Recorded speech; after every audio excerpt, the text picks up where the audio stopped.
নমস্কার, শুরু করছি সেই সময় উপন্যাসের পরবর্তী অংশ।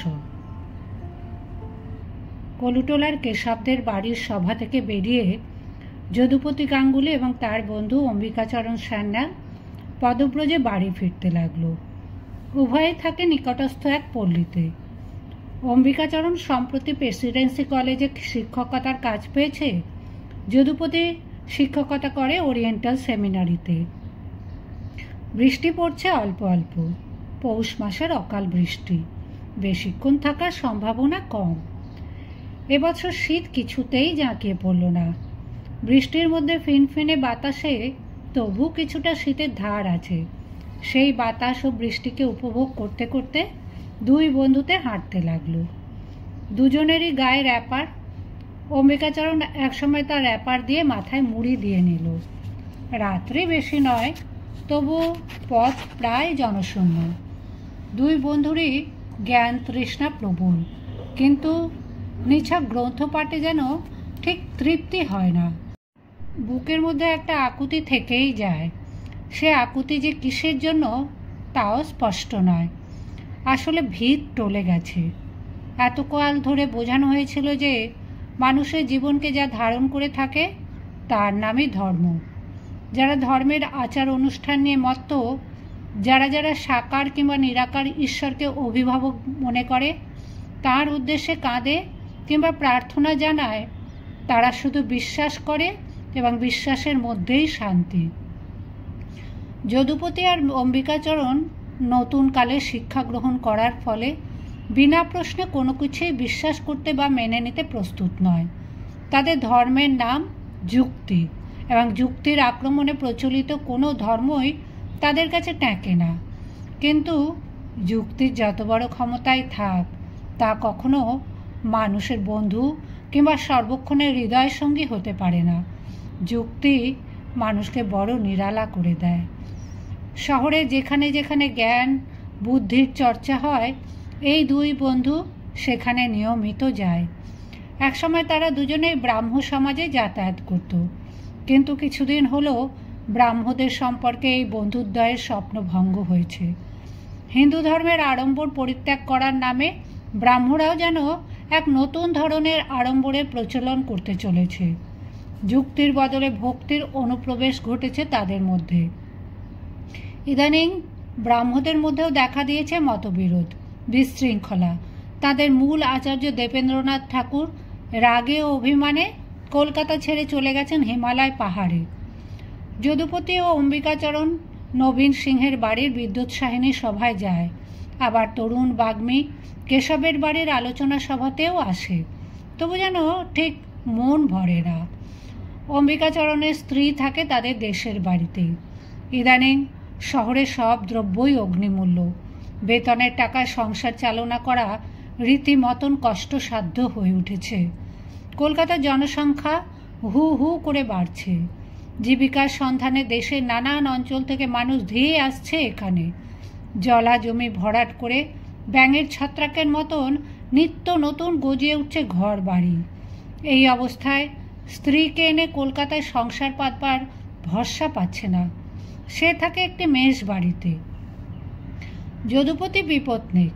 2 বৎসর আগে তার স্ত্রী বিয়োগ হয়েছে। আত্মীয় বন্ধুদের অনেক পীড়াপিড়িতেও সে আর দ্বার পরিগ্রহ করেনি।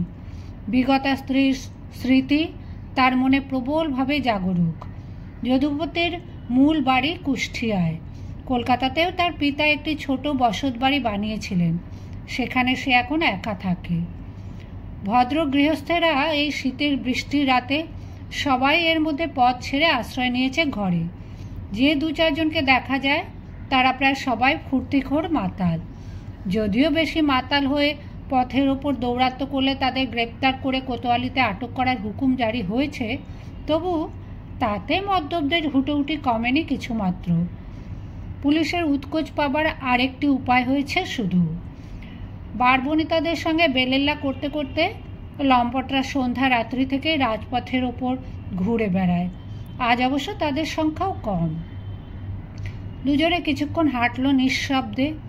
আজ একটা গাড়ি নিতে পারলেই ভালো হতো, কিন্তু এমন রাতে গাড়ি পাওয়াও দুষ্কর। কেরাঞ্চি গাড়িগুলি সন্ধ্যার পরে উধাও হয়ে যায়। পালকি বেহারা এমন বৃষ্টিবাদল দেখে নিশ্চয়ই কোথাও গাঁজা টানতে বসে গেছে। পথে গাড়ি ঘোড়াও দেখা যাচ্ছে না বড় একটা। বৃষ্টি বেশ জোরে আসছে। যদুপতি হঠাৎ বলল, আমার আর বেঁচে থাকতে ইচ্ছে করে না। অম্বিকাচরণ চমকে উঠে বলল, সে কি কথা, কেন ভাই? যদুপতি বলল, কেন বেঁচে থাকবো তার একটি, বেশি নয়, একটি মাত্র সুসঙ্গত যুক্তি দেখাতে পারো? বাহ, একটি কেন, অসংখ্য যুক্তি রয়েছে। সবচেয়ে বড় যুক্তি তো এই যে বেঁচে থাকবে, বেঁচে থাকারই জন্য। তোমার কথাটি একটু ব্যাখ্যা করে বলো ভাই অম্বিকাচরণ। এ কি উপনিষদের শ্লোক যে ব্যাখ্যা করতে হবে? এ তো অতি সাধারণ কথা। এমন সাধারণ কথার উপর নির্ভর করে এমন সাধারণভাবে আমি বাঁচার ইচ্ছা করি না। এ কি পশুর জীবন যে কোনো উদ্দেশ্য ছাড়াই প্রাণ ধারণ করব? তোমার এমন শ্মশান বৈরাগ্য হঠাৎ জাগলো কেন ভাই? একবার তো শ্মশানে গিয়ে নাকাল হয়েছিলে, কয়েকটা ডোম ছোঁড়া তোমায় আচমকা ধাক্কিয়ে জলে ফেলে দিসলো না? এর নাম কি শ্মশান বৈরাগ্য? বিনা উদ্দেশ্যে মানুষ হয়ে বেঁচে থাকা মানে কি নিছক বসুমতীর ভার বৃদ্ধি করা নয়? অম্বিকাচরণ বলল, তুমি তোমার সর্বতা পত্নীকে নিয়ে আর কোনো কবিতা রচেছ? যদুপতি বলিল, আমি আর কবিতা লিখি না। কবিতা রচনা করাও অর্থহীন। কবিতা জিনিসটা সম্পূর্ণ একটা যুক্তিহীন ব্যাপার নয়। তুমি হাসছ অম্বিকা? যদু, তোমার রোগটি বেশ কঠিন মনে হচ্ছে। কোনো কবি যদি কখনো কবিতাকে যুক্তিহীন, অর্থহীন বলে, তখন বুঝতে হবে he has crossed the boundary line. তুমি আমার প্রশ্ন কিন্তু এড়িয়ে যাচ্ছ ভাই অম্বিকা। ওই দেখো। কি? ওকে দেখো। ও কেন বেঁচে রয়েছে বা বেঁচে থাকতে চাইছে তা বলতে পারো? বহুবাজারের পথের মোড়ে এক ইটের পাজায় ভর দিয়ে দাঁড়িয়ে আছে এক লাল শাড়ি পরা যুবতী। বয়স 17-18-এর বেশি মনে হয় না। হাতে একটি লাল রুমাল সে ঘুরিয়ে চলেছে। বৃষ্টিতে যে ভিজে যাচ্ছে সর্বাঙ্গ সে খেয়াল নেই। এই রাত্রে সে পথের ওপর কী জন্য দাঁড়িয়ে আছে তা এক নিমেষে তাকালেই বোঝা যায়। অম্বিকাচরণ সেদিকে একবার চেয়েই বিরক্তিতে মুখ ফিরিয়ে নিল। যদুপতি বলল, দেখো, নারীকে সবাই বলে অবলা, অথচ ওর কোনো ভয় নেই। এমন দুর্যোগের মধ্যে পথের উপর একলা দাঁড়িয়ে রয়েছে। একেই বলে শুধু বাঁচার জন্য বাঁচা। বাঁচতে তো হবে, কেননা মৃত্যুর পর যার কিছু নেই। তুমি যুক্তির কথা বলেছিলে, মৃত্যুর পর সবই যুক্তিহীন। মেয়েটি ওদের দেখে একটু এগিয়ে এসে বলল, এই। দুই বন্ধু কর্ণপাত করল না। তারা যুক্তি বিষয়ে আলোচনা করতে করতে এগোতে লাগলো। মেয়েটি আবার বলল, এই, আমায় নেবে? নাও না, তোমাদের যেখানে খুশি, যতক্ষণ খুশি, আমায় নাও না। যদুপতি ধমক দিয়ে বলল, যা, বিরক্ত করিস নি। মেয়েটি পিছু পিছু আস্তে আস্তে বলল, দুজনে মিলে নাও, 2 টাকা দিও। যদুপতি বলল, যা যা, বলছি এখানে সুবিধে হবে না। 1 টাকা দিও, আর ঝলে ভিজতে পারছি নি, দুজনে আটানা আটানা। অম্বিকাচরণ একটা আদলা তার দিকে ছুঁড়ে দিয়ে বলল, এই নে, আমাদের পিছু ছাড়। মেয়েটি এবার রেগে গিয়ে গালাগাল শুরু করলো। মর মিনসে, আমায় ভিকিরি পেয়েছিস? ড্যাকরা, ছুঁচো, আটানা পয়সা দেবার মুরদ নেই, আবার কুঁচার পত্তন। আমি কি ঘাটের মরা? দেখ না আমার রাং দুখান, 2 টাকার কমে যায় না। যদুপতি অম্বিকাচরণের হাত ধরে টেনে দ্রুত এগিয়ে গেল। প্রথমে অম্বিকাচরণের বাসস্থান পড়ে। সে দ্বারের সামনে এসে বলল, এবার তোমায় শুভনিশি জানাই ভাই যদু। বেঁচে থাকার যুক্তি বিষয় চিন্তাটা আজ রাতের জন্য মুলতুবি রেখো। আমাদের স্বর্গগতা বৌঠানের উদ্দেশ্যে শ্রদ্ধা জানিয়েই বলছি, এবার তোমার আরেকটি বিবাহ করার সময় হয়েছে। বিবাহ করলে পুত্র কলত্রে ঘর ভরে গেলে বুঝবে বেঁচে থাকার আরেকটি যুক্তিও রয়েছে। যদুপতি গম্ভীরভাবে জিজ্ঞেস করল, অর্থাৎ? অম্বিকাচরণ বলল, অর্থাৎ তখন বুঝবে। অপরের জন্য বেঁচে থাকতে ইচ্ছে করে, পত্নীর প্রতি প্রেম, সন্তানের জন্য স্নেহ, এগুলিও তো বেঁচে থাকার উপকরণ। যদুপতির আর তর্ক করার দিকে মন নেই। সে হাত তুলে বিদায় জানিয়ে হাঁটতে শুরু করলো। কিছু দূর গিয়ে থমকে দাঁড়ালো সে। কি ভেবে আবার পেছনে ফিরল। অম্বিকাচরণের গৃহের সামনে এসে দাঁড়ালো। দ্বার বন্ধ হয়ে গেছে। সে আর ডাকল না, চলতে লাগলো উল্টো দিকে। বহুবাজারের মোড়ে সেই যুবতীটি আবার ইঁটের পাজায় হেলান দিয়ে দাঁড়িয়ে রুমাল ঘোরাচ্ছে। যদুপতি একেবারে তার মুখোমুখি এসে থেমে এক দৃষ্টে চেয়ে রইল তার দিকে। যুবতীটির মুখে ছড়িয়ে গেল খুশির হাস্য। সে বলল, এসেছ? নক্কি শোনা আমার, মানিক আমার, এসছো? ভালো করে দেখো, আমি ফেলনা নই, রোগা শালিক পাখিটি নই। যদুপতি তীক্ষ্ণ কণ্ঠে প্রশ্ন করল, তুমি কত রাত এখানে দাঁড়িয়ে থাকবে? যুবতীটি বলল, আর দাঁড়াবো না, তুমি এসেছ, আর আমার চিনতে নেই। তুমি আমায় নেবে? আজ কেউ আমায় নেয়নি গো। এসো আমার সঙ্গে, আমায় একটা টাকা দিও অন্তত, এসো। যুবতীটিকে নিয়ে যদুপতি কিছুক্ষণের মধ্যেই চলে এলো নিজের গৃহে। দ্বার খুলে দেওয়ার পর বাড়ির ভৃত্যটির প্রায় বাকরহিত হবার মতন অবস্থা। তার বাবুটি অতি বিশুদ্ধ চরিত্রের। কখনো বাড়িতে ভিখারি নিয়ে এলেও তার সঙ্গে কথা বলে না। রাত্রিবেলা এরকম একজন স্ত্রীলোককে নিয়ে তার বাবু ফিরবে তা স্বপ্নেও ভাবতে পারে না। স্ত্রীলোকটি কী জাতীয় তা ভৃত্যটিও বোঝে। যদুপতি কিছুই গ্রাহ্য করল না। ভৃত্যকে সংক্ষিপ্ত আদেশ দিল, তুই দৌড় লাগিয়ে শুয়ে পড়। তারপর যুবতীকে নিয়ে উঠে এলো দ্বিতলে।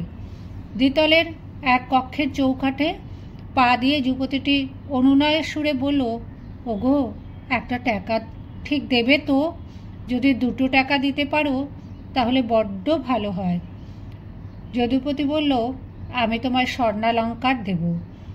সত্যি সে দেরাজ খুলে 2টি সোনার অঙ্গুরীও বার করে মেয়েটির হাতে দিয়ে বলল, এই নাও, আরও দেব।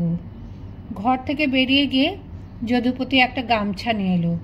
যুবতীটিকে বলল, অনেক ভিজেছ, মাথা মুছে নাও। তোমার নাম কি? আমার একটা নাম বসন্ত কুমারী, আর একটা নাম খেমি। তোমার খিদে পেয়েছে? খুব। তাতে কিচ্ছু হবে না কো, আমি বাড়ি গিয়ে খাবো।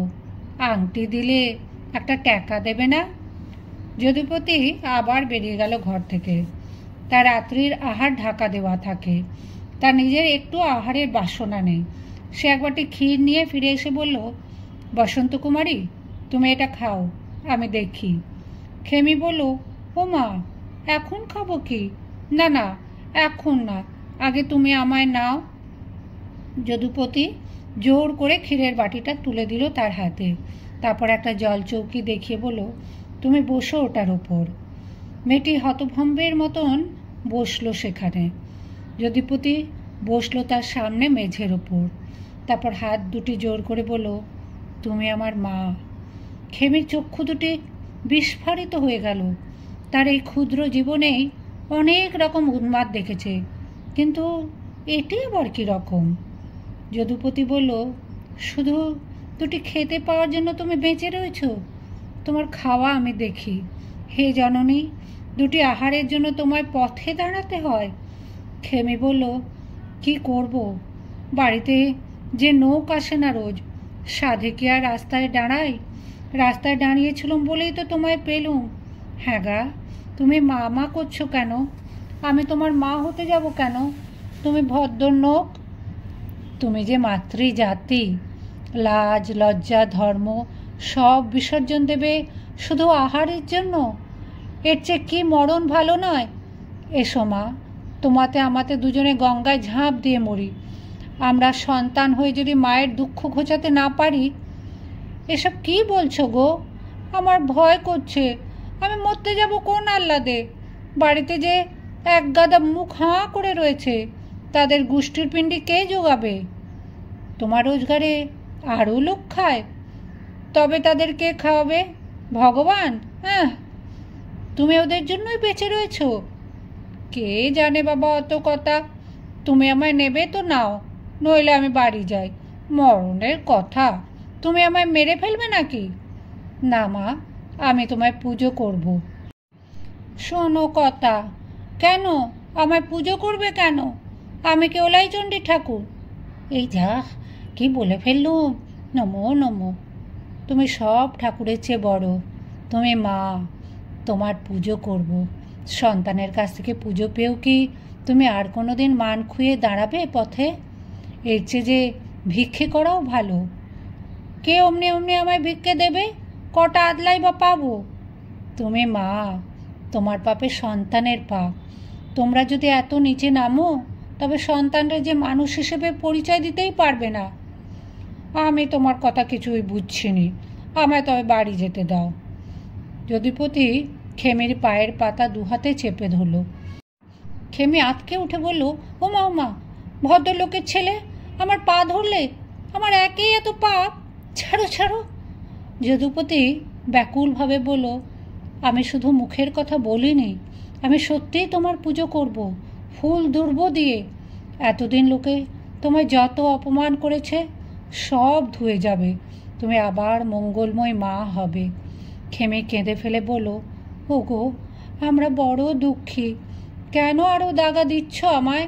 সাত করে কেউ পাপের পথে নামে, আবার পুণ্যের পথে উঠেও যায়। ওগো ছাড়ো, পা ছাড়ো। বেশ, কাল থেকে ভিক্ষে করব, পা ছাড়ো, আর পাপ বাড়িও না। যদুপতি কেঁদে ফেলে বলল, তোমার যখন যা দরকার আমার কাছ থেকে চেয়ে নিও, কিন্তু আজ থেকে তুমি মহিষী হও, তুমি সন্তানের নিকট আদর্শ হও। যদুপতির আবেগের স্পর্শে খেমেও আপ্লুত হয়ে গেল এবং একসঙ্গে কাঁদতে লাগলো দুজনে।